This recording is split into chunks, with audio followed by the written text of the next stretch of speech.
अति अप्रिय बान। हृदय कंप मुख दुति कुम्हिलान। चौथे पन पाए सुत चारी, विप्रवचन कहे वो विचार।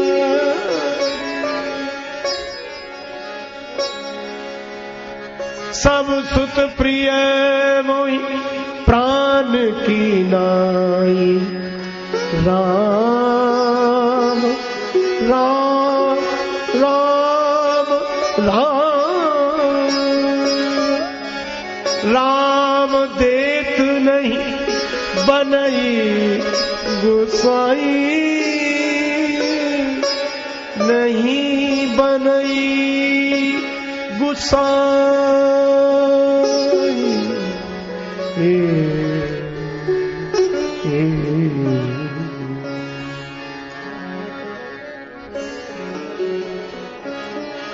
महाराज, चारों पुत्र मुझे प्राणों की तरह प्रिय हैं, पर राम को देते नहीं बनता। ज्ञानी बर ध्यानी बर महामान्य मानी बर, सोच के सयानी बुद्धि काढ़िए कलाम को। नाही ना निकारी हो जो अंश रघुवंश को, हुक्म ना टारी हो गुलाम बिनु दाम को। बिंदु कवि बारी तट बाग बनवास लीजे, सकल सुपास लीजे आप ही के काम को। ग्राम लीजे ठाम लीजे धन और धाम लीजे, काढ़ लीजे चाम पैना नाम लीजे राम को। विश्वामित्र जी पुराने परीक्षक हैं।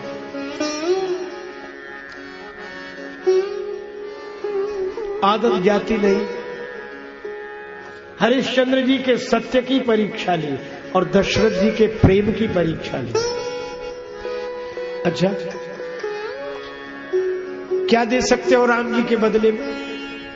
मांगो भूमि धैनु धन कोसा, सर्वस देव आज सहरोसा। बस राम जी की इतनी कीमत नहीं है। दशरथ जी बोले दे प्राण ते प्रिय कछु नाही, सो मुनि देव निमिष एक माही। प्राण भी दे सकता हूं पर राम जी को नहीं। अच्छा, प्राण दे सकते तो राम जी को क्यों नहीं? राम जी के बिना प्राण ही तो जाएंगे। दशरथ जी बोले मैं अपने प्राण तो दे सकता हूं, पर राम जी तो मेरे प्राण के प्राण है। प्राण प्राण के जीव सुख के सुख राम। बस विश्वामित्र जी प्रसन्न हो गए मन ही मन, क्योंकि विश्वामित्र जी सोच रहे थे कि साधु मैं बना और भगवान इन्हें मिले, गृहस्थ को मिले। लेकिन सुनि नृप गिरा प्रेम रस सानी, तब समझ गए कि चाहे कोई घर में रहे चाहे वन में, पर राम ही केवल प्रेम प्यारा। पर विश्वामित्र जी मन ही मन तो प्रसन्न हुए, पर ऊपर से आक्रोश का अभिनय करते हुए बोले तो क्या कहा, नहीं दोगे? दशरथ जी बोले मैंने यह कब कहा कि नहीं दूंगा।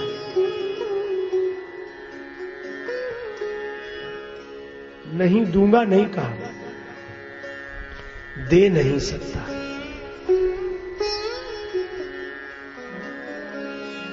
राम देत नहीं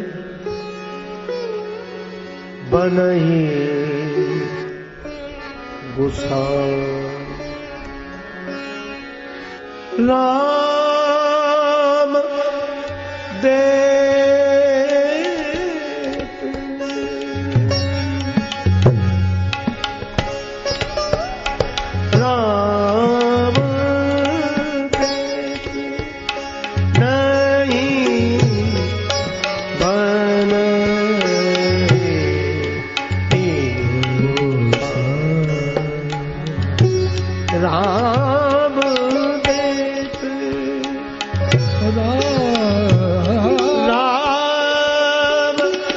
राम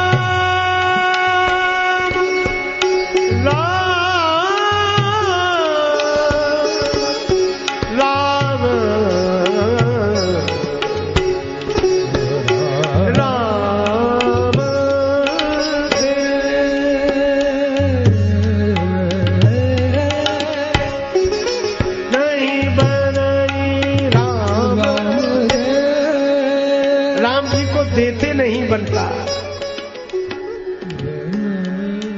अच्छा, दे नहीं सकते या नहीं देंगे, इनमें अंतर है। क्यों? अपने पुरुषार्थ की संपत्ति व्यक्ति दान कर सकता है। जैसे आपके यहां कोई नौकर हो, सेवा करने वाला व्यक्ति, पड़ोसी के यहां कोई उत्सव हो, वो कहे कि एक आदमी की आवश्यकता है, तो आप अपने नौकर से कहते जाओ इनके यहां 2 दिन काम करो, क्योंकि आप उसे वेतन देते हैं, वह आपके आश्रित है, पुरुषार्थ से पाया है, तो आप उसे 2 दिन भेज दोगे कि इनके यहां काम कराओ। पर आप कल्पना करो कोई मेहमान आया हो और पड़ोसी कहे कि एक आदमी की जरूरत है, तो मेहमान से कहोगे जाओ इनके यहां काम कराओ, जाओ, क्योंकि मेहमान कृपा करके आए।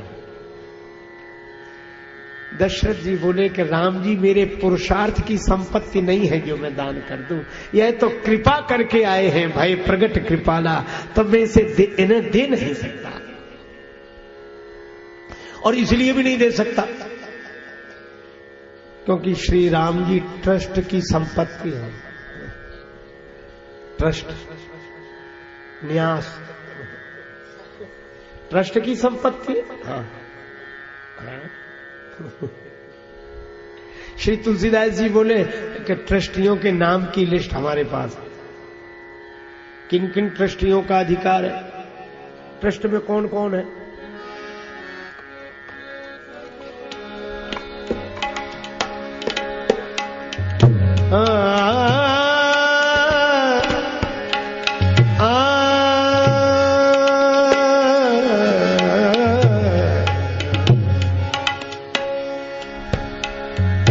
मुनि जन धन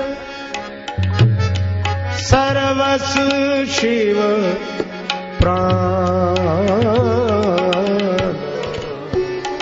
मुनि जन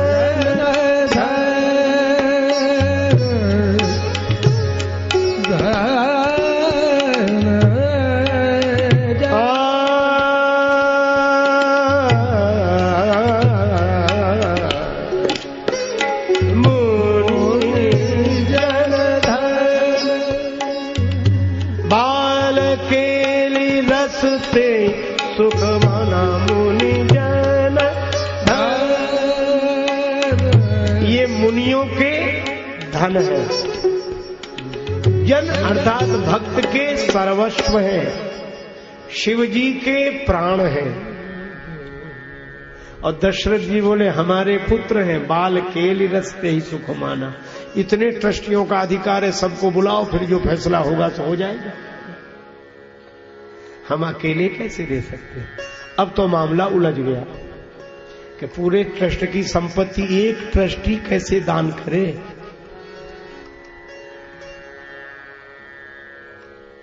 वशिष्ठ जी ने समझाया, तब वशिष्ठ बहुविधि समझाया।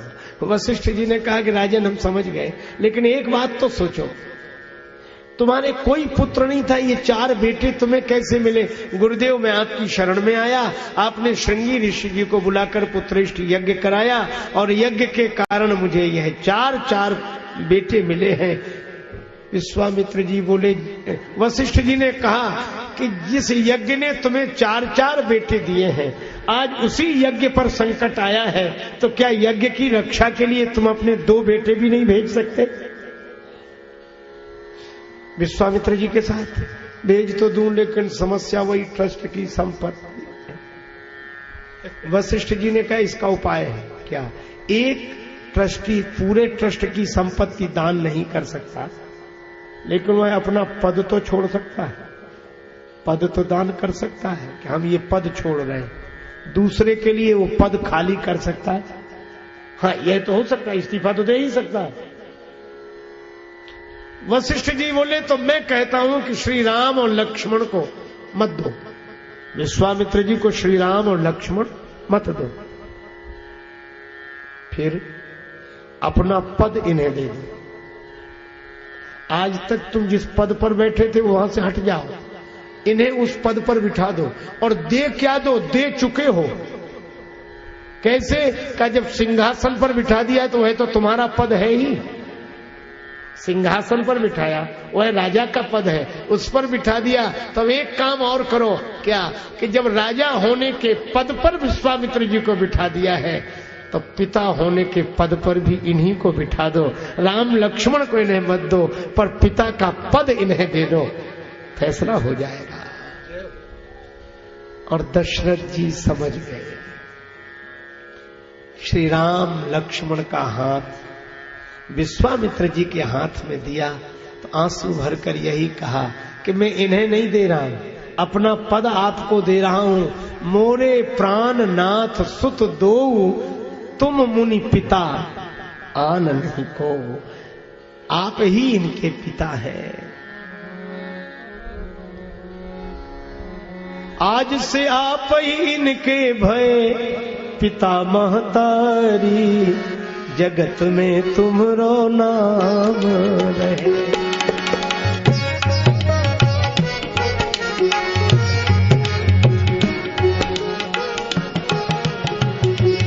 राजन हम संग भेजिए राम लखन धनुधारी, जगत में तुमरो नाम रहे। राजन हम संग भेजो राम लखन धनुधारी, जगत में तुमरो नाम रहे।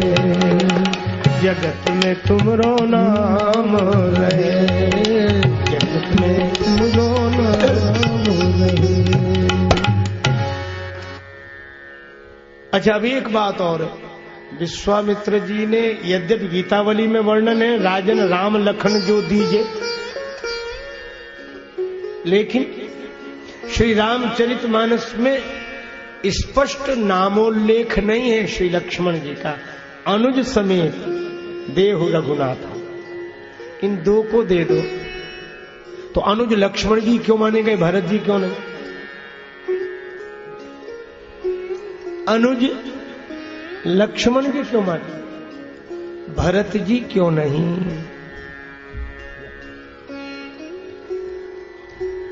भरत जी क्यों नहीं? भरत जी क्यों नहीं गए संग अगर अनुज है? इसका उत्तर एक ही है, क्या? एक संत कह रहे थे कि अच्छा ही रहा कि भरत जी नहीं गए, कारण कुछ भी रहा हो, पर भरत जी अगर विश्वामित्र जी के संग जाते तो विश्वामित्र जी गए थे जनकपुर, संग में होते श्री भरत जी। आप विचार करो, वहां आए थे श्री परशुराम जी, और कहीं श्री राम जी के संग श्री लक्ष्मण जी की जगह श्री भरत जी होते तो वहां दृश्य ही दूसरा होता। श्री राम अगर परशुराम जी के हाथ जोड़ते तो भरत जी और दंडवत करते, वो मामला सुलझने वाला नहीं था। वहां तो लक्ष्मण जी की आवश्यकता है। रघुपति की रति विमल पताका, दंड समान भय जैसे जाता लक्ष्मण। लेकिन निर्णय कैसे हुआ लक्ष्मण जी का, प्रश्न तो यह है। एक सरल भाव, आप ऐसे विचार करें, विश्वामित्र जी सिंहासनासीन है, श्री राम जी आए, प्रणाम किया, गुरुदेव विश्वामित्र जी का आशीर्वाद लिया, राम जी विश्वामित्र जी के दाईं ओर बैठ गए। राम जी के पीछे थे भरत जी। श्री भरत जी आए, विश्वामित्र जी को प्रणाम किया, आशीर्वाद लिया और वे बाईं ओर बैठ गए। अब इधर राम जी, इधर भरत जी। भरत जी के पीछे थे लक्ष्मण जी। लक्ष्मण जी ने आकर विश्वामित्र जी को प्रणाम किया और वे श्री राम जी के चरणों में बैठ गए। और सबसे पीछे शत्रुघ्न जी। शत्रुघ्न जी ने विश्वामित्र जी को प्रणाम किया, वे भरत जी के चरणों में बैठ गए। अब दो इधर। विश्वामित्र जी बोले इधर वाली नहीं, इधर वाली जोड़ी चाहिए, अनुज समेत देहु रघुनाथा।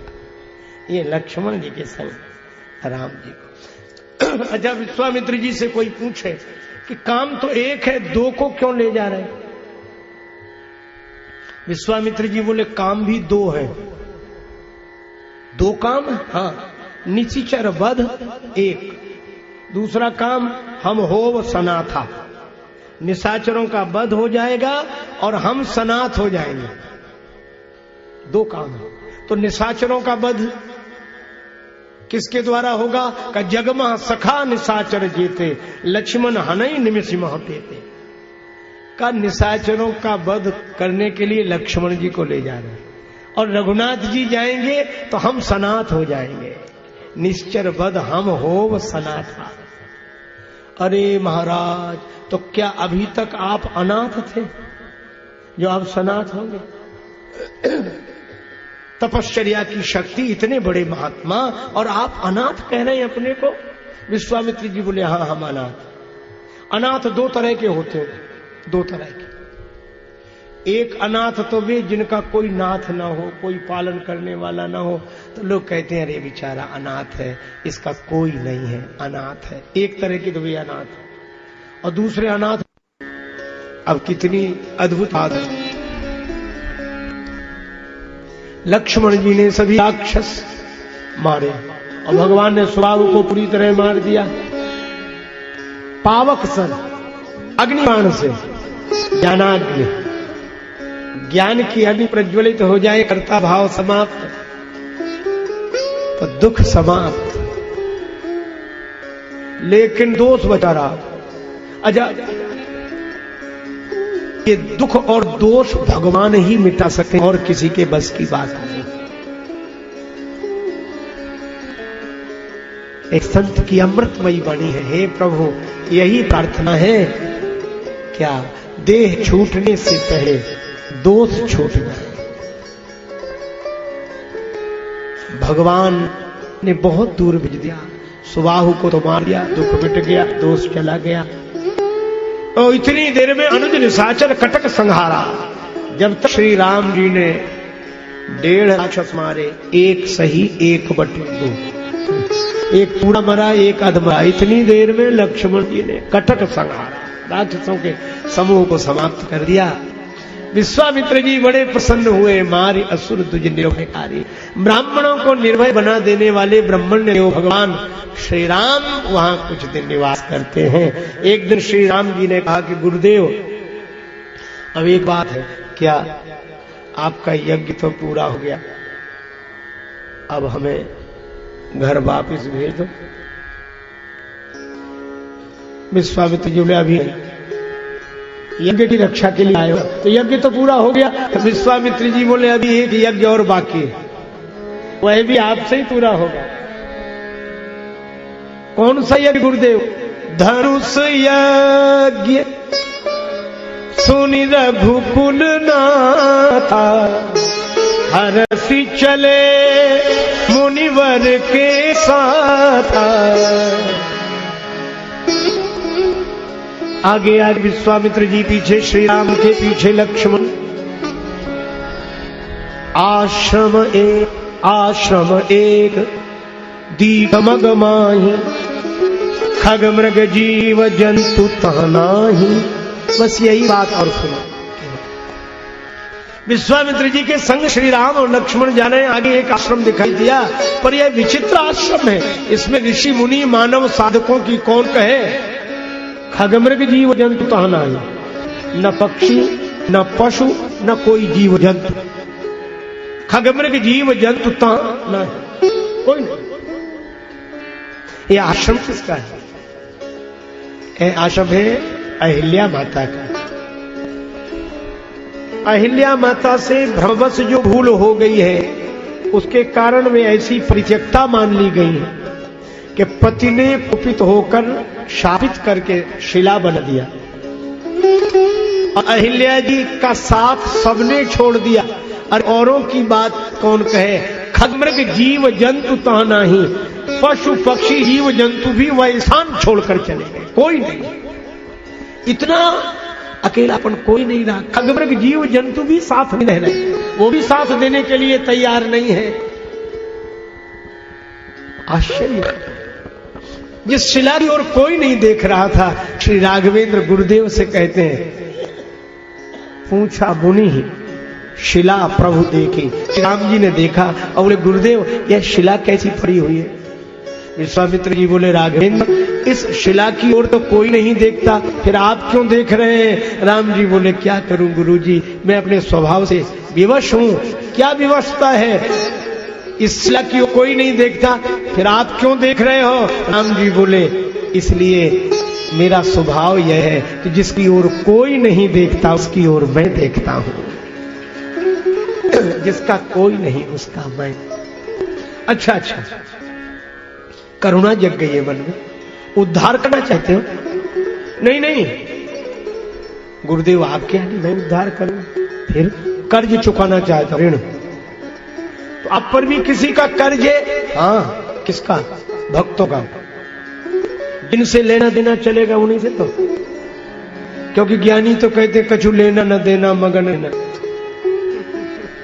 कछु लेना न देना, आत्मन्य आत्मना तुष्ट, निजानंद मस्ती में मैं झूमता हूं। भगवान भी कहते हैं अपने आप में मगन रहो, तुम्हें हमसे लेना देना नहीं, हमें तुमसे लेना देना नहीं। पर भगवान का भक्तों से तो लेना देना है। एक भगवान कहते हैं एक भक्त से लेते दूसरे को दे देते। भगवान श्री कृष्ण से किसी ने कहा कि आपने द्रौपदी जी का चीर इतना बढ़ा दिया कि अंत ही नहीं हुआ, इतना चीर कहां से आया? भगवान बोले हमारे पास थोड़ा ही है, चीर थोड़ा ही था। फिर बोले हमने द्रौपदी जी का चीर बढ़ाया है तो तुमने देखा, लेकिन एक बात तो सुनो। क्या? बोले हमने गोपियों का चीर चुरा लिया और द्रौपदी जी का चीर बढ़ा दिया। एक भक्त से लेते हैं दूसरे को दे देते, हमारे पास कहां है?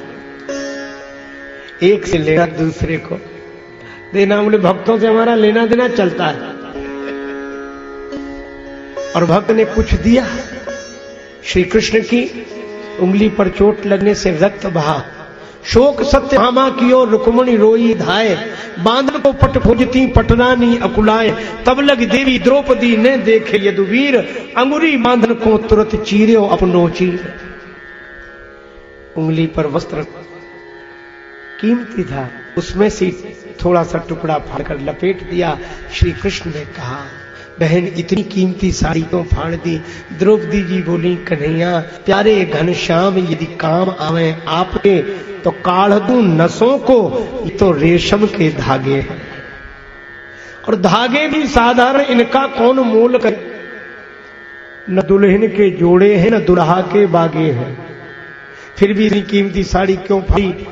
द्रौपदी जी बोली कन्हैया मैंने नहीं फाड़ा चीर, चीर देखकर अधीर हो, धागे ही स्वयं नाथ चीर छोड़ भागे हैं, अबे धागे हैं अभागे जो बढ़े नहीं आगे, भाग उन्हीं के जागे जो उंगली पे लगे हैं। श्री कृष्ण ने कहा कि बहन रहेगा याद यह दिन न जीवन में भुलाऊंगा, और समय पर देखना द्रौपदी तुम्हारे काम आऊंगा। भगवान ने कहा तो लेन देन तो चलता ही है। द्रौपदी जी ने चीर मेरी पीर देखकर लपेट दिया उंगली पर, मैंने द्रौपदी जी का चीर। भक्तों से हमारा लेना देना चलता रहता है।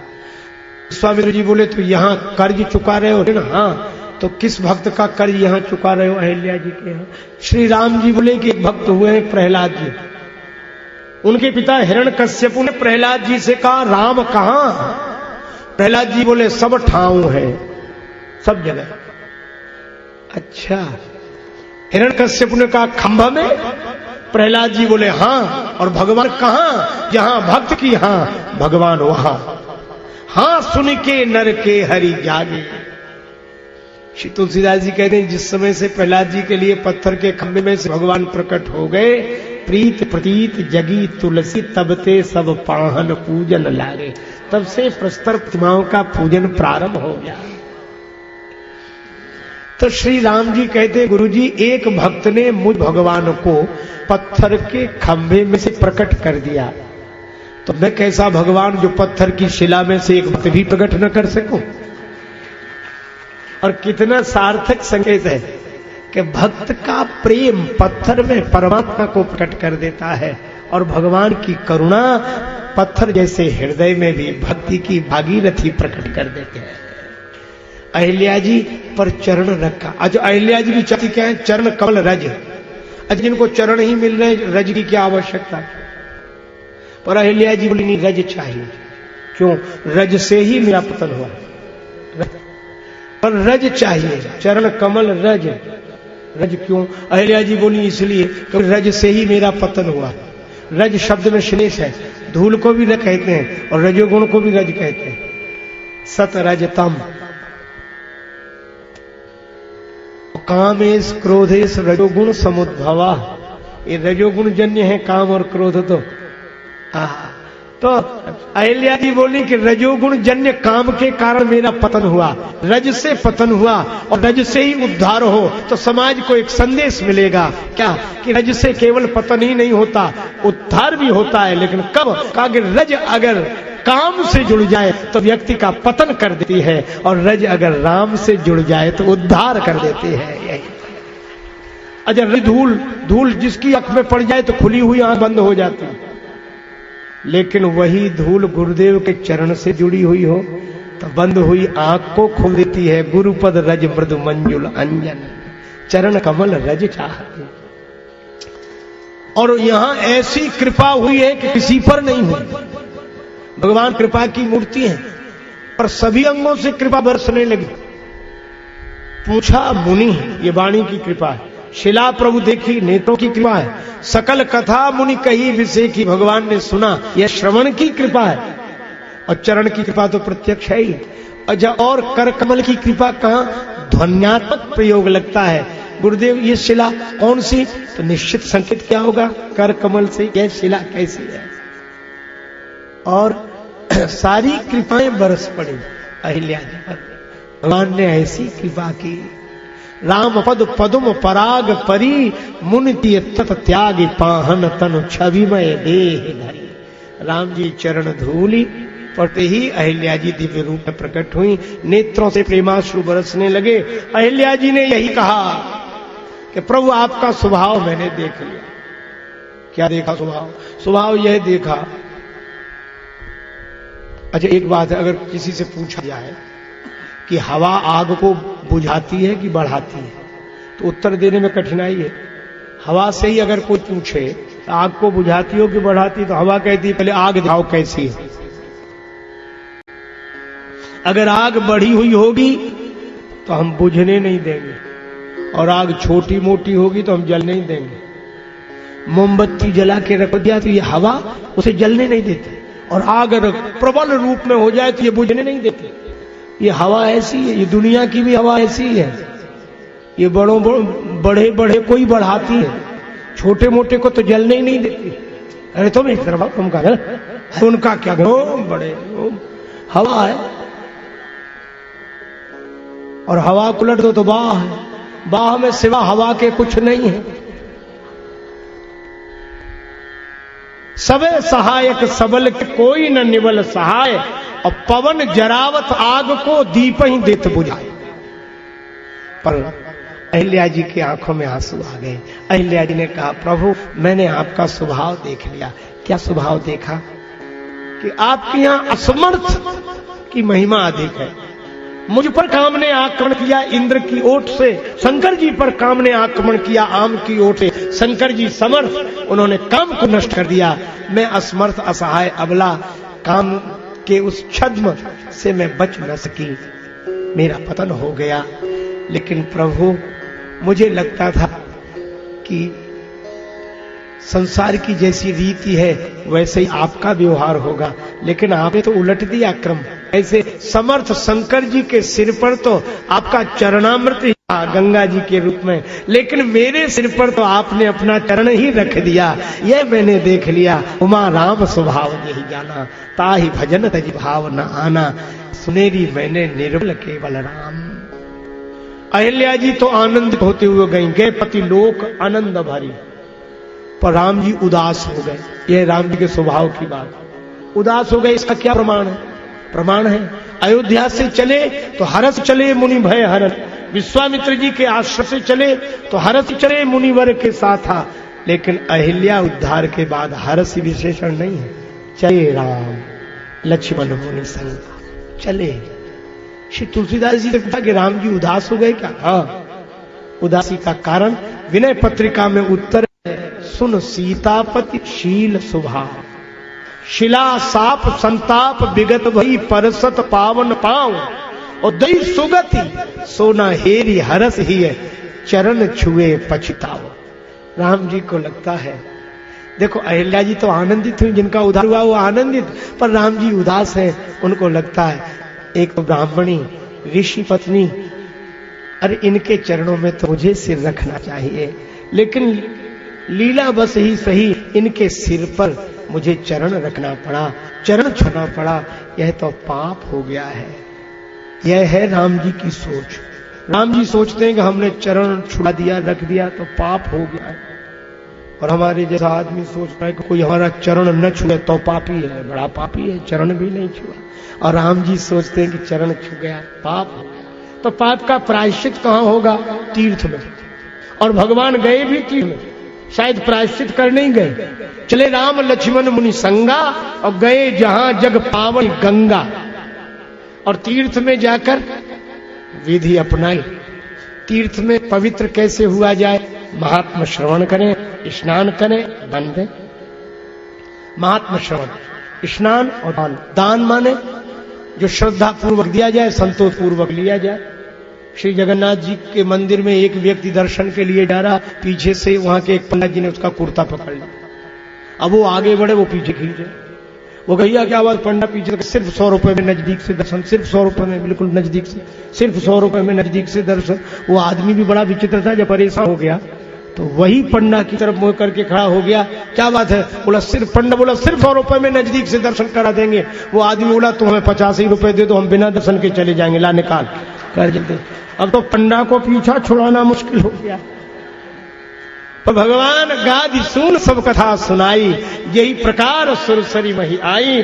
तब प्रभु ऋषि समेत नहाए, विविध दान मही देवन पाए। और जब राम जी को लगा कि प्रायश्चित हो गया, तब फिर वही विशेषण, हरसि चले मुनि वृंद सहाया, भेगी विदेह नगर नियराया, देखी अनूप एक अमराई, यह सुपास सब भांति सुहाई। अम्र वाटिका दिखाई पड़ी। गुरुदेव बोले राम जी यहीं ठहर गए। कौशिक कहा मोर मन माना। राम जी कहते भले ही जो आज्ञा। ऐसा स्वभाव, श्री राम जी यहाँ ठहर गए। और राम जी के ऐसे स्वभाव की जो कथा सुनेगा उसे मिलेगा क्या? उमा राम स्वभाव जही जाना, पाई भजन तज भाव न आना। और जिसे मिलेगा भाव, जिसके जीवन में रहेगा भाव, उसके जीवन में भव कहाँ। इसीलिए भव सागर चाहे पार जो पावा, राम कथा ता कहाँ दृढ़ नावा। भगवान भी यहाँ ठहर गए और हम लोग भी अब यहीं ठहर जाएं। हरे राम राम राम सीता राम राम राम, हरे राम राम राम सीता राम राम राम, हरे राम राम राम सीता राम राम राम, हरे राम राम राम सीता राम राम राम, हरे राम राम राम सीता राम राम राम, हरे राम राम राम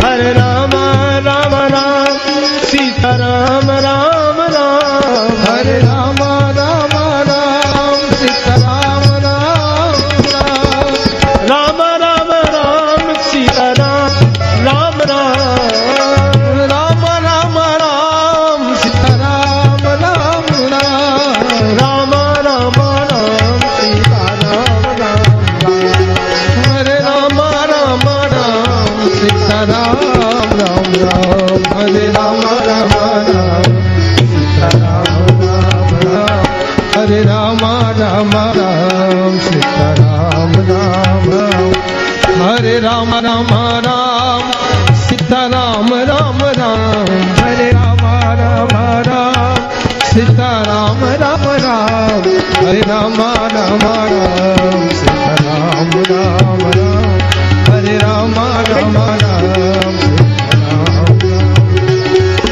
हरे राम राम राम सीता राम राम राम, हरे राम राम राम सीता राम राम राम, हरे राम राम राम सीता राम राम राम, हरे राम राम राम सीता राम राम राम, हरे राम राम राम सीता राम राम।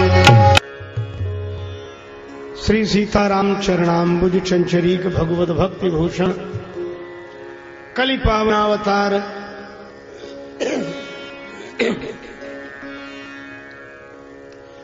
श्रीमद् गोस्वामी तुलसीदास जी महाराज श्री राम कथा की फलश्रुति इस पावन पंक्ति में अभिव्यक्त करते हैं। जो भव सिंधु से पार जाना चाहते हैं उनके लिए श्री राम कथा सुदृढ़ नौका है। राम कथा ताका दृढ़ नावा।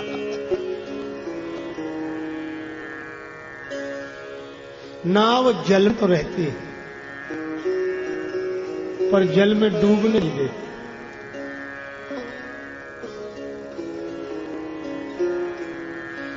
इसका अर्थ यह है कि श्री राम कथा की नौका में जो बैठे होंगे वे संसार में तो होंगे पर संसार उनमें नहीं होगा।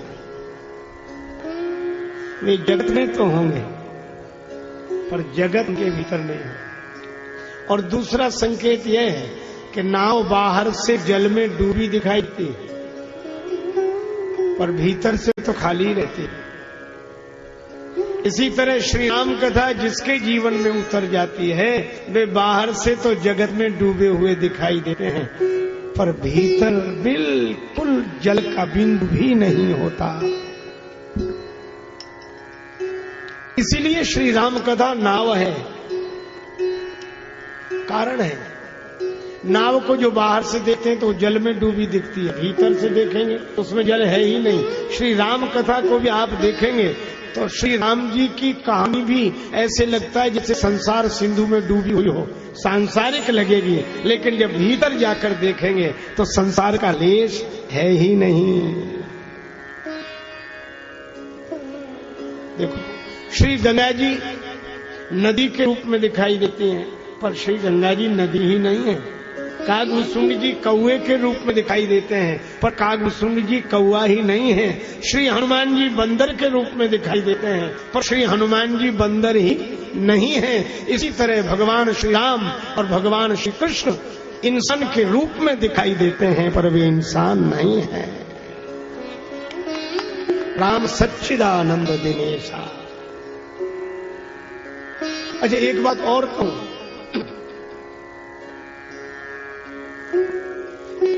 स्वरूप से तो हम सभी सच्चिदानंद हैं और शरीर से नहीं है।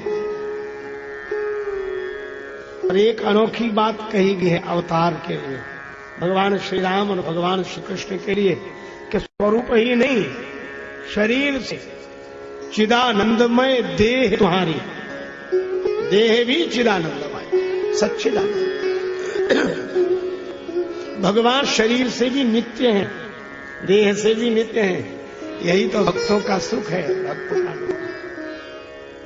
इसीलिए भगवान श्री राम और भगवान श्री कृष्ण के श्री विग्रह में चित्र में भी दाढ़ी मूछ नहीं दिखती। नहीं है। क्यों नहीं है?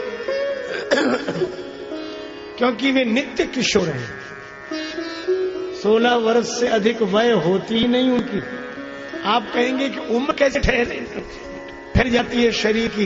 बस यही है जैसे हम लोगों का कद ठहर जाता है, एक सीमा पे आकर कद ठहर जाता है, चाहे हम 80 वर्ष जिए चाहे 100 वर्ष, पर कद उतना की उतना रहता है। इसी तरह भगवान श्री राम और भगवान श्री कृष्ण ये नित्य किशोर हैं।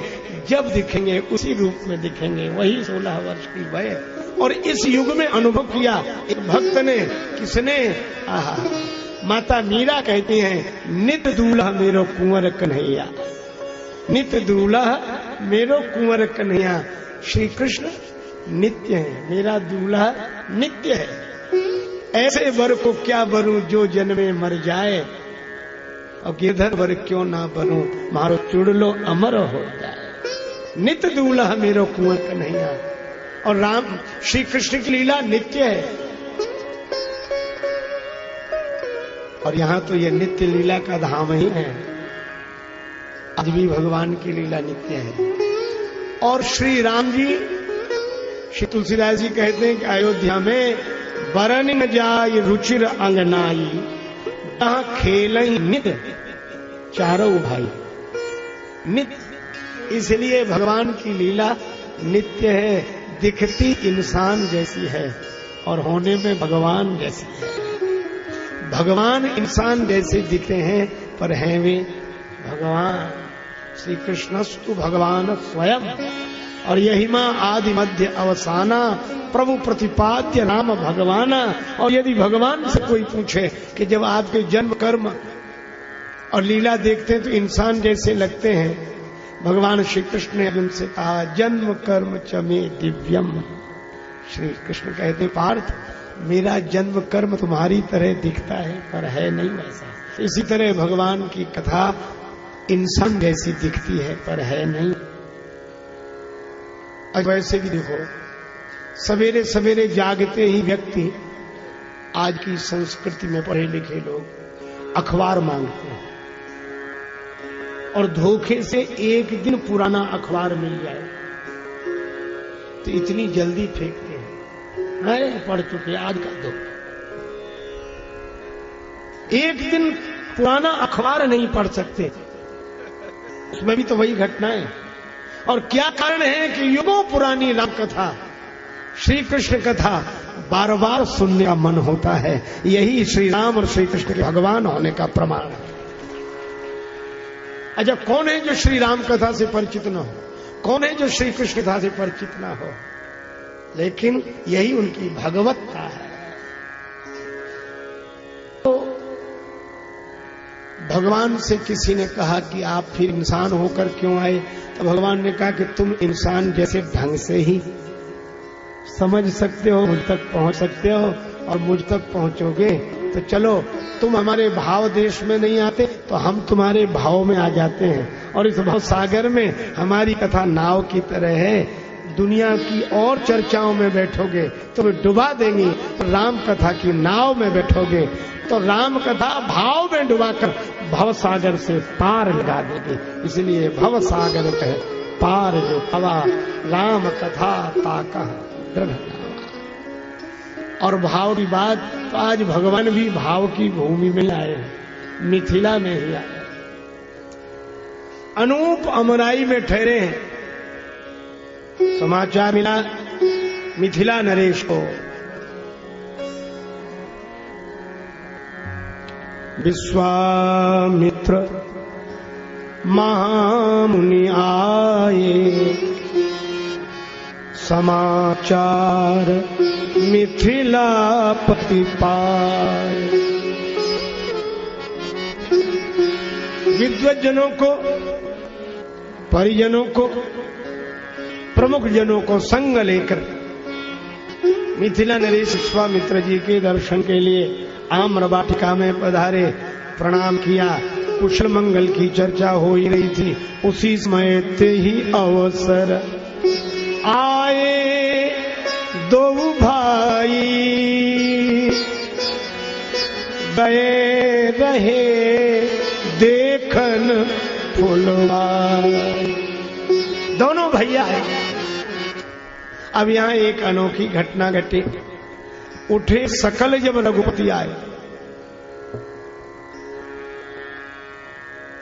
सांकेतिक सूत्र है। श्री राम को देखा तो सब उठकर खड़े हो गए। महाराज जनक भी, और जनक जी के संग जो आए थे वे भी।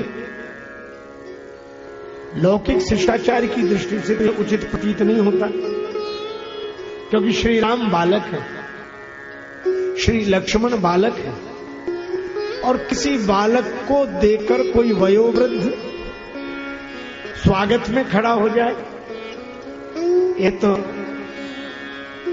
व्यवहारिक दृष्टि से उचित प्रतीत नहीं होता। तो इसका उत्तर यह है कि राम जी का सौंदर्य लौकिक नहीं अलौकिक है, और अलौकिक सौंदर्य में लौकिक नियमावली गौड़ हो जाती है। और दूसरी बात, श्री तुलसीदास जी यह कहना चाहते हैं कि जनक जी जहां बैठे थे वहां से उठ गए और जनक जी के संग जो लोग बैठे थे जहां वे भी उठ गए। अब यह व्यवहारिक बात तो हम लोगों ने सुनी, आध्यात्मिक दृष्टि से विचार करें।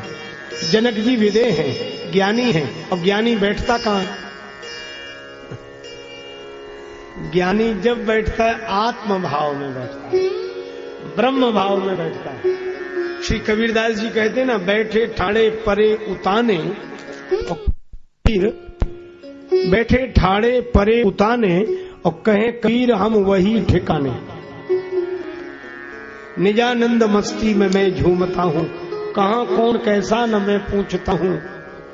अपनी मस्ती में आत्मन्यो आत्मना तुष्टा, अपने आप से अपने आप में संतुष्ट ब्रह्म भाव में बैठता है ज्ञानी, स्वरूप में बैठता है ज्ञानी, देह भाव में नहीं बैठता, आत्म भाव में, ब्रह्म भाव में। अहम ब्रह्मास्मि, जिसको भगवान शंकराचार्य कहते हैं मनोबुद्धि अहंकार चित्तानि नाहम। मैं मन बुद्धि अहंकार चित्त नहीं हूं, फिर कौन है? चिदानंद रूप शिवोहम शिवोहम। श्री रामचरितमानस में सोहम अस्मि इति वृत्ति अखंडा। ज्ञानी इस ब्रह्म भाव में बैठता है। लेकिन राम जी को देखा तो उठकर खड़े हो गए। इसका अर्थ क्या है? अरे कहा कि जगह छूट गई, यहां बैठे थे। राम जी को देखकर जो ब्रह्म भाव था वो चला गया। जो लो तो है नंद को कुमार नहीं दीठ पयो, तो लो तू बैठ के ब्रह्म को विचारी रहे। भगवान को देखने के बाद ब्रह्मज्ञानी आत्म भाव में रह ही नहीं पाता। बड़े बड़े ब्रह्मज्ञानी अमलात्मा परमहंस, इनका भी चित्त भगवान अपनी ओर खींच लेते हैं। आत्मा रामकर्षि उनका नाम है। इसलिए भैया इनकी जगह छूट गई। और आगे वर्णन भी है, इन्हीं विलोकत अति अनुरागा बरवस ब्रह्म सुखई मन त्यागा। जो ब्रह्मज्ञानी जो ब्रह्म भाव में बैठे थे वो छूट गया। अरे छूट गया तो मिला क्या? ब्रह्मानंद छूट गया। 100 रुपए का नोट मिल जाए तो 10 का छूट जाता है। जिसे परमानंद मिल गया हो उसी का ब्रह्मानंद छूटा है। लेकिन एक बात आप याद रखें, जनक जी विरागी हैं और सहज विरागी हैं, तो क्या विरागी रागी हो गया? नहीं। विमल अंतःकरण वाले अमलात्मा आत्मा राम आप्तकाम महापुरुषों का मन सहज विरागी होता है, वो रागी नहीं हो सकता। फिर हुआ क्या? का जनक जी का मन रागी नहीं हुआ, फिर का इन्हीं विलोकत अति अनुरागा। इसलिए ज्ञानी का मन रागी नहीं होता है, अनुरागी बनता है। और रागी और अनुरागी होने में क्या अंतर? का कि मन जब जगत में लगे तो रागी है, और मन जगदीश में लग जाए तो अनुरागी है। यही इसलिए जनक जी सहज विरागी हैं, पर सहज विरागी आज अनुरागी हो गया। और इसीलिए तुलसीदास जी लिखते हैं, इन्हीं विलोकत अति अनुरागा बरबस ब्रह्म सुख ही मन त्यागा। अब तो जनक जी पूछने लगे, महाराज एक बात तो बताओ, नाथ सुंदर दो बाल, कऊ नाथ सुंदर दो बाल, कऊ नाथ सुंदर दो बाल, कऊ नाथ सुंदर मुनि कुल तिलक किन्नप कुल पालक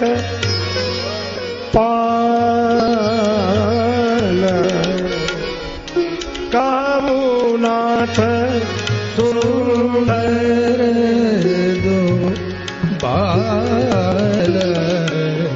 कामुनाथ सुंदर दो बालक, नाथ सुंदर सुंदर दो बालक, सुंदर। ये दोनों सुंदर बालक कौन है? जनक जी पूछ रहे ये दोनों कौन हैं? और विश्वामित्र जी मौन हैं। विश्वामित्र जी मौन हैं। किसी ने कहा विश्वामित्र जी से को उत्तर दीजिए ना, जनक जी पूछ रहे कि ये कौन है? विश्वामित्र जी बोले कोई अज्ञानी पूछता तो मैं उत्तर देता, यहां तो ज्ञानी ही पूछ रहा है कि ये कौन है। जनक जी ज्ञानी है। अरे ज्ञानी के यहां तो लोग पूछने जाते हैं कि मैं कौन हूं, वो अहम। और इन प्रश्नों का उत्तर ज्ञानी जन देते हैं कि तुम कौन हो, तत्त्वमसि। और आज ये ज्ञानी ही पूछ रहे हैं कि ये दोनों कौन है, तो मैं क्या उत्तर दूं? इसीलिए तो मैं मौन हूं। फिर भी महाराज कुछ तो बोलिए। वो कह रहे हैं मुनकुल तिलक की नृपकुल पालक, ये ऋषियों की परंपरा के बालक हैं या किसी राजकुल की परंपरा के कुलदीपक हैं? विश्वामित्र जी ने जो उत्तर दिया वह भी बड़ा अद्भुत। जनक जी पूछ रहे हैं ये दोनों कौन हैं? और विश्वामित्र जी बोले ये प्रिय सभी जहां लगी प्राणी,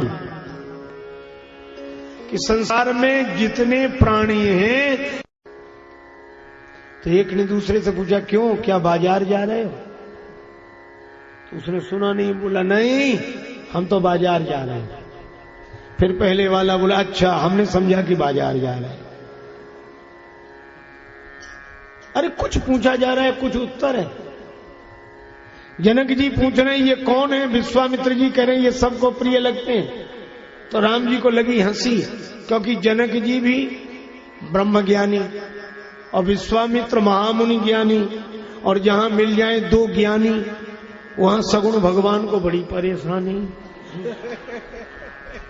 ये कैसी कैसी बातें कर रहे हैं। एक पूछ रहे ये कौन है, वो कह रहे हैं ये सबको प्रिय लगते हैं। लेकिन राम जी को हंसी तो लगी, पर श्री राम जी ने सोचा कि हंसना भी अच्छा है, पर शिष्टाचार का ध्यान रखना चाहिए।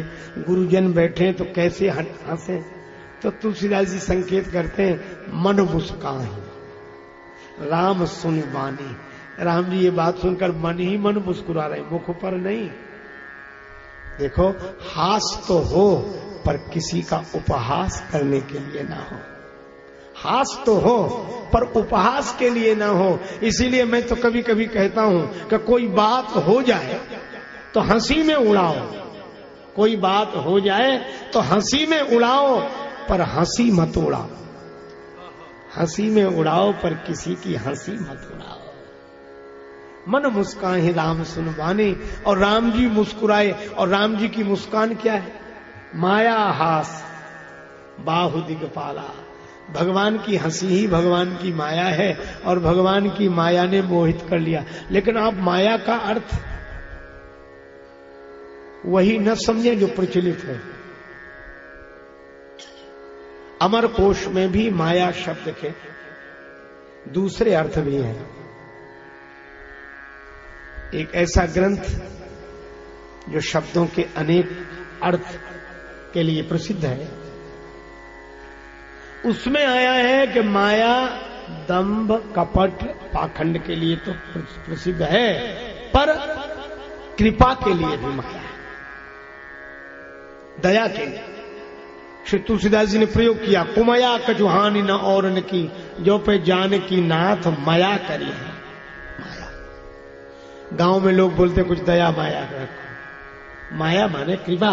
इसी अर्थ में भगवान माया मनुष्यम हरिम, जो अपनी माया से मनुष्य बने, कृपा से, कृपा करके। और श्री जानकी जी को जो माया कहा गया उसी रूप में, ब्रह्म जीव बिच माया जैसी। माया माने कृपा। और इसीलिए ब्रज रस रसिक श्री कृष्ण कथा सुधा रस का पान कराने वाले लोग माया के साथ एक और शब्द जोड़ते, योग माया। भगवान अपिता रात्रि शरदोत फुल्ल मल्लिका वीक्षरन्तुम मनश्चक्रे योग मायावुपाश्रिता, योग मायावुपाश्रिता। ऐसी माया जो भक्त और भगवान के बीच में योग करा दे, जो गोपी और श्री कृष्ण को जोड़ दे।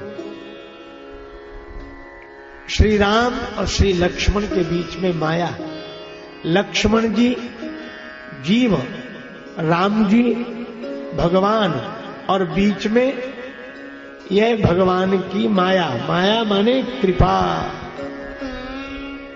तो ये भगवान मुस्कुराए, माया, माया माने यहां कृपा, और कृपा के कारण जो लोग इधर उधर की बात कर रहे थे उनका चित्त भी भगवान की ओर चला गया। देखो भगवान जब मुस्कुरा कर अपनी ओर चित्त खींचते ना किसी का, तो यह उनकी कृपा ही तो है।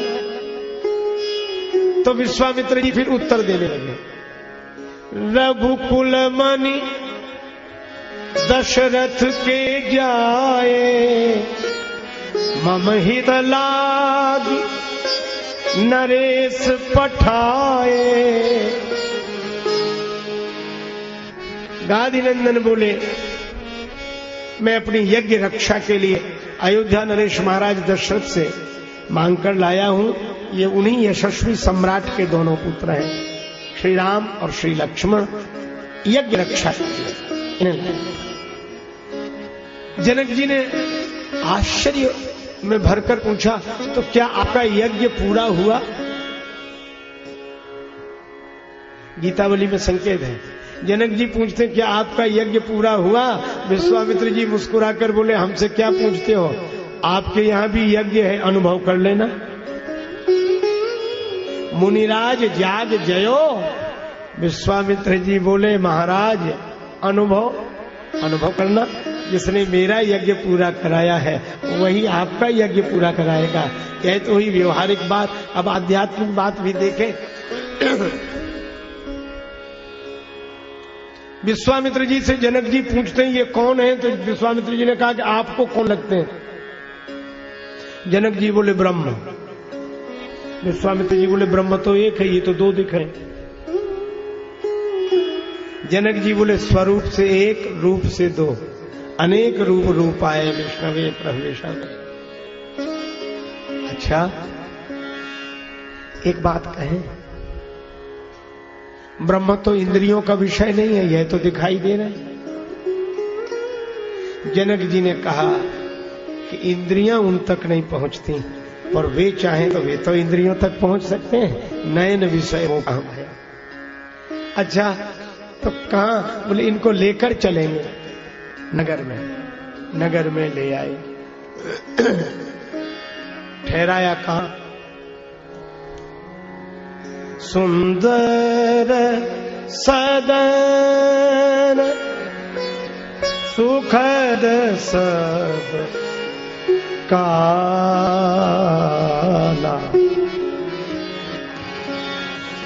तहां बास ले दीन भुआ।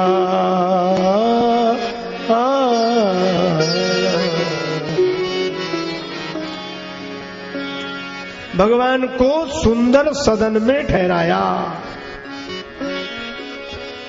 अच्छा, ये सुंदर सदन किसका निवास है? पहले कोई रहता था इसमें? हाँ, रहता था।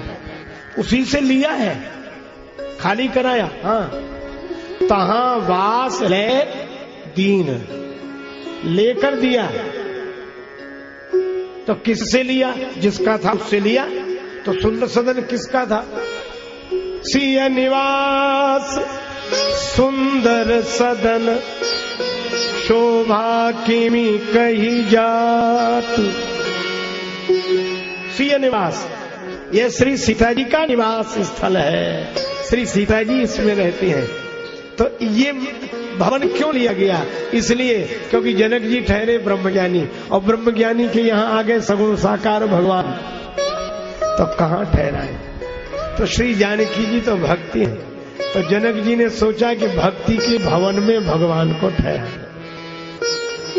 भगवान को तो भक्ति के भवन में ही ठहराना चाहिए। सीता जी से कहा कि बेटी तुम भवन खाली कर दो, इसमें भगवान ठहर जाए। अच्छा, जानकी जी ने कहा कि पिताजी फिर मैं कहाँ रहूंगी? जनक जी आंखों में आंसू भर के बोले बेटी तुम हमारे घर में आ जाओ और तुम हमारे घर में रहो और तुम्हारे घर में भगवान रहे। यही तो जीवन की सार्थकता है।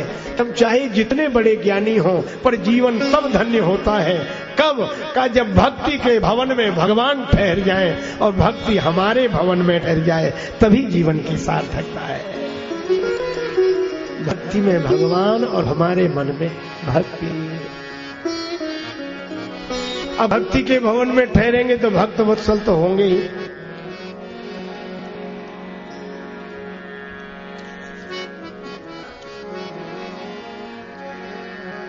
लखन हृदय लालसा बिसेखी, लखन हृदय लालसा बिसेखी।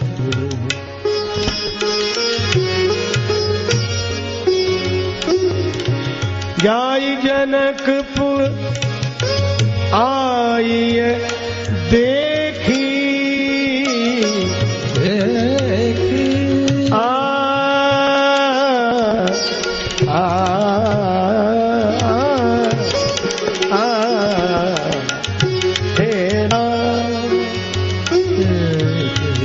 लखन हृदय, लखन हृदय लालसा, लखन हृदय लालसा, लालसा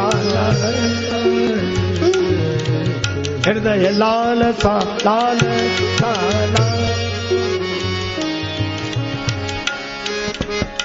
जाई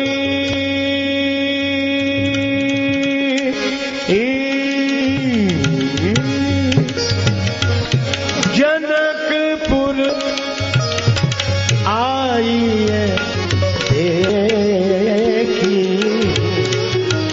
लालसा लखन हृदय लाल, हृदय लालसा हृदय लाल।